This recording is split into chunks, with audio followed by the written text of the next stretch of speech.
Hello everyone, Assalamu alaikum. Welcome back to my channel and Facebook page Be with Alia আর আমি মুর্শিদা আলিয়া আছি আপনাদের সাথে পূর্ণভূমি সিলেট থেকে। আশা করছি আপনারা সবাই ভালো আছেন, সুস্থ আছেন এবং নিরাপদে আছেন। আমরাও আল্লাহর রহমতে ভালো আছি আর আজকে নতুন আরেকটা ভিডিও আপনাদের সাথে শেয়ার করছি। এটা ছিল সকালবেলা আমার মেয়ের স্কুলে আজকে ওদের ক্লাস পার্টি ছিল, যেহেতু ঈদের পরেই ওদের ফাইনাল পরীক্ষা। তো ক্লাস পার্টির জন্য গতকাল রাতে এই কাপ কেকগুলো বানানো হয়েছে। আমার মেয়ে ডেকোরেশনটা করেছে আর আমি কেকগুলো বানিয়ে দিয়েছিলাম। এখন বক্সে দিয়ে ওকে স্কুলে দিয়ে আসছি আর এখন বাসায় এসে বাসার যে বাজারগুলো আসছিল মাসের সেগুলো একটু গুছাচ্ছিলাম। আর যেহেতু সামনে কুরবানির ঈদ, আর কুরবানি ঈদের জন্য তো একটা আলাদা প্রিপারেশন সবারই থাকে। তো আমি সেই জন্য গরম মশলাগুলোকে আগে ধুয়ে পরিষ্কার করে তারপর শুকিয়ে নেব। তো এখন তো বাইরে অনেক বৃষ্টি, সেই জন্য ওভেনটাকে প্রিহিট করে ওটার মধ্যে ঘন্টাখানেক রেখে দিয়েছিলাম শুকানোর জন্য। আর কিছু মশলা আমি চুলার নিচে রেখে দিয়েছিলাম। চুলা বলতে যে কুকারটা আমরা রান্না করি ওটার নিচে একটা ট্রেতে বিছিয়ে তারপর রেখে দিয়েছিলাম। তো এখন আমি একটা স্পেশাল মশলা বানাচ্ছি, যেটাকে আমরা সিলেটিরা 12 বাখর বলে থাকি। 12 বাখর বললেই কিন্তু দোকানিরা 12টা বাখর মিক্স করে দিয়ে দেয়, তবে আমি হিসেব করে দেখেছি যে ওখানে 12টা নয় 7-8টার মতো মশলা থাকে। তো সেই জন্য আমি নিজেই 12 বাখরটা রেডি করছিলাম। গোলমরিচ, জয়ত্রী জায়ফল, কটা 1টা 2টা 3টা 4টা 5টা 6টা হচ্ছে ধনিয়া এবং জিরা দুটোই মিক্স করে রেখেছিলাম। তো এটা আস্ত জিরা সাথে আবার ধনিয়াও মিক্স করে রেখেছিলাম।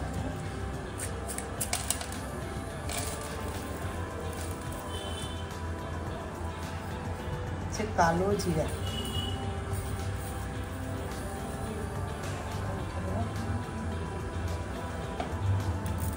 একটু সরিষার দানা নিচ্ছি, এলাচি,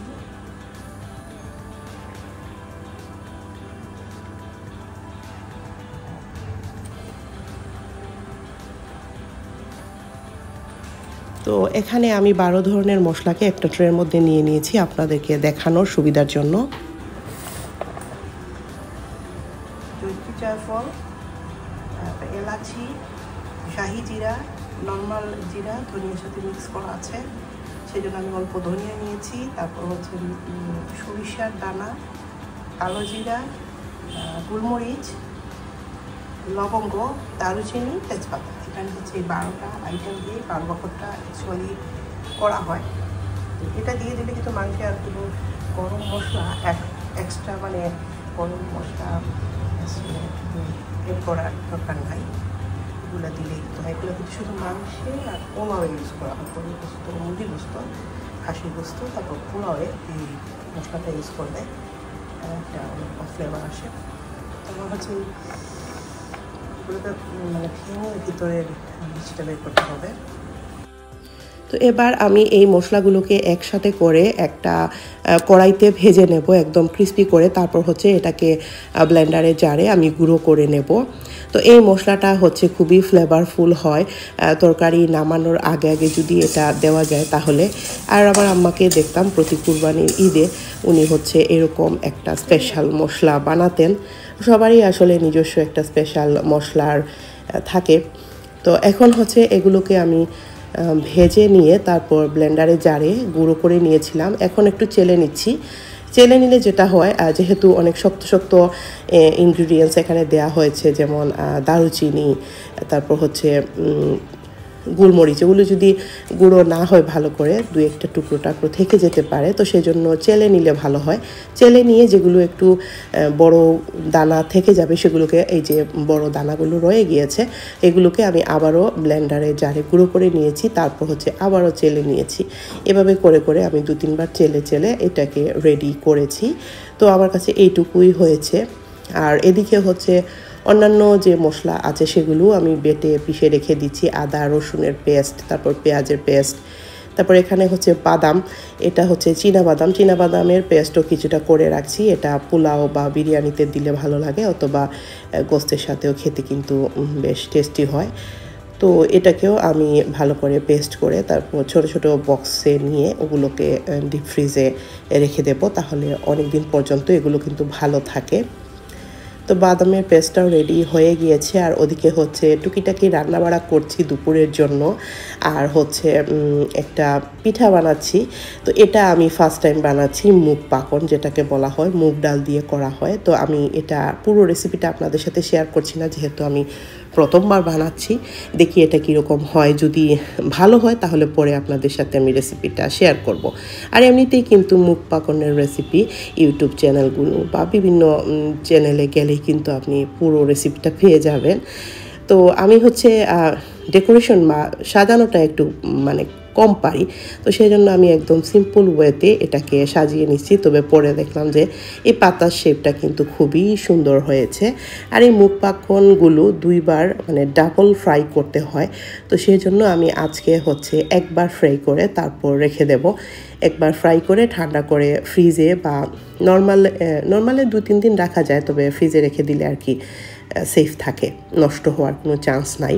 তো সেই জন্য আমি একবার ক্রিস্পি করে ভেজে তারপর এটাকে ফ্রিজে রেখে দেব। পরে ঈদের দিন এটা আবারও ভেজে তারপর চিনি শিরায় বা গুড়ের শিরায় দিয়ে দেব। তো এখন হচ্ছে আমি রেডি হচ্ছিলাম, হঠাৎ করে আমার মামির সাথে বাইরে যাওয়ার প্ল্যান হয়েছে। আমার মামি হচ্ছে ঈদের পর দিনই আবার মানে উনার গন্তব্যে দেশ থেকে চলে যাবেন। তো সেই জন্য উনি 2-1 জায়গায় যেতে চাইলে ওনার সাথে গেলে ভালো লাগে। আমার মামির সাথে আসলে মানে সাথে থাকতেই আমার ভালো লাগে। অনেক মজার মানুষ, অনেক সুন্দর সুন্দর গল্প করেন আর অনেক আদর করেন আমাদেরকে। তো ভাবলাম যে ঠিক আছে, মামির সাথে একটু টাইম স্পেন্ড করে আসি, নিজেরও ভালো লাগবে। তো আমরা মামির বাড়িতে আসছিলাম মামিকে নেওয়ার জন্য।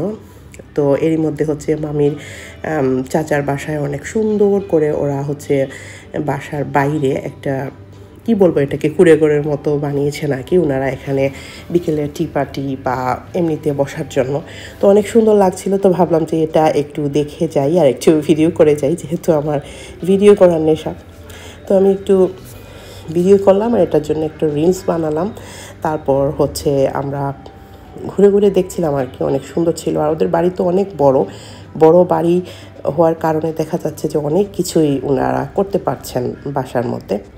তো এরই মধ্যে হচ্ছে এখানে দোলনাও দেখতে পেলাম, আর অনেকগুলো কাঁঠাল মাশাল্লাহ ধরেছে, আমও ছিল অনেকগুলো। আর আমার বোনের জামাই উনি হচ্ছে ছবি টবি তুলে রাখছেন, ওনার বাসায় এরকম একটা কিছু করতে চান আর কি, মানে জাস্ট আইডিয়া নেওয়ার জন্য।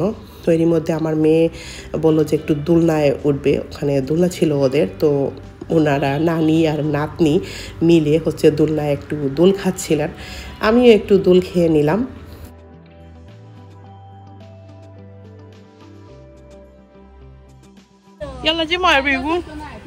তো ওদের বাড়িতে হচ্ছে এরকম 2টা কিউটস ডগ ছিল, যারা হচ্ছে উঠানেই থাকে আর অনেক সুন্দর পাহারা দেয়, এ বাড়ি থেকে ও বাড়ি সাথে সাথে যায়, মামি বলছিলেন।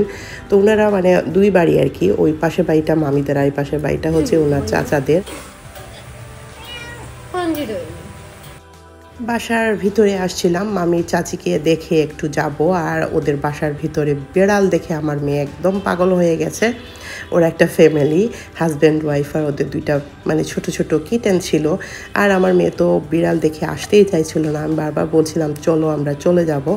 আর উনি হচ্ছেন আমার মামির চাচি, উনি আবার আমার আম্মার খালাও হন, অনেক ভালো একজন মানুষ। দোয়া করবেন সবাই ওনার জন্য, আল্লাহ যেন ওনাকে নেখায়াত দান করেন। তো এদিকে হচ্ছে প্রথমেই আমার বোনের বাড়িতে চলে আসছি। আমার বোনের বাড়িতে হচ্ছে দুপুরে খাবারের আয়োজন করা হয়েছে মামির জন্য, আর সাথে আমি তো আছি। আর ওরা হচ্ছে কি কি রান্না করেছে সেটা মামিকে দেখাচ্ছিল। আর আমার বোনের বাচ্চারা অনেক হ্যাপি ছিল ওদের মানে নানিকে দেখে। তো এখন আমরা হচ্ছে খেতে বসবো। আর তারপর হচ্ছে সিলেটের ভাইরাল একটা শপ, যেটা বারবার মানে ফেসবুকে সবাই শেয়ার করছিলেন, আশফাক ফ্যাশন। খুব সুন্দর সুন্দর ড্রেস নাকি পাওয়া যায়, যেটা আবার আমার বোনের বাড়ির সামনেই। তো আমার বোনকে বললাম যে খাওয়া দাওয়া করে আমরা ওই ড্রেসের দোকানটা দেখতে যাব, কি এমন আছে দেখাই লাগবে আমার, শুধু মানে ভিডিওস দেখতে দেখতে মাথা খারাপ হয়ে যাচ্ছে। তো তো 2-একটা ড্রেস যদি ভালো লাগে তাহলে কিনে ফেলবো, এটা হচ্ছে আমার মাথায় আইডিয়া।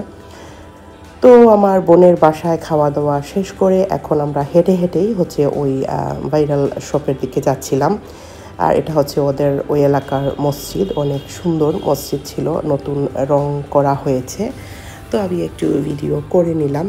তারপর হচ্ছে আমরা হেঁটে হেঁটে ওদের বাসার সামনেই কিন্তু দোকানটা, একটু চিপাগলি দিয়ে যেতে হয়। তো সেই চিপাগলি দিয়ে হেঁটে হেঁটে আমরা হচ্ছে ওই দোকানে চলে গেলাম।